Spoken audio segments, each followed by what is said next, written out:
Regional sugar beet producers have been busy with the planting season, hoping for a good harvest this fall. Meanwhile, farm leaders have been sharing ideas with lawmakers in the nation's capital, hoping that a new farm bill can be passed later this year.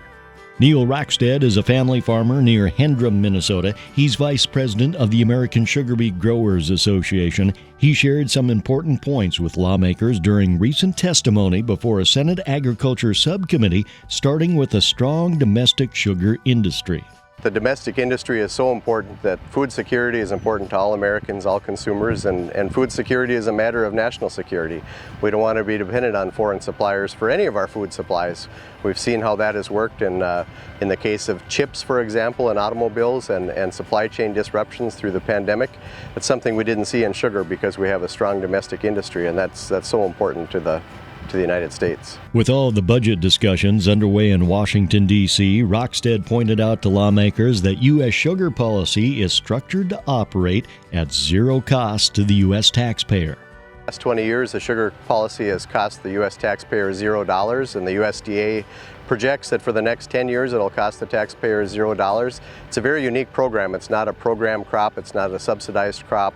It's a zero cost to the taxpayer program, and yet the consumer, our manufacturers of food products, confectioners, for example, as well as on the grocery store shelves, the consumer enjoys sugar at price the same as or less than all other countries in the world. Many growers would agree the most important component of the Farm Bill is a good safety net and strong crop insurance. I mean, we see the inflationary pressures on everything that we do, just like every other consumer does. So in terms of a safety net, the crop insurance program is vitally important.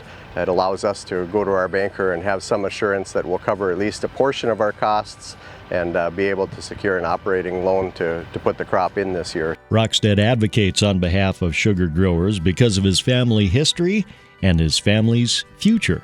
Third generation sugar beet farmer, fourth generation farmer, and my family's been raising sugar beets since 1948, so 75 years. Yeah, I've got a couple small girls that I'd like to have that opportunity if it's feasible, for sure. So that's why I work so hard to keep the economics in agriculture, advocate for it.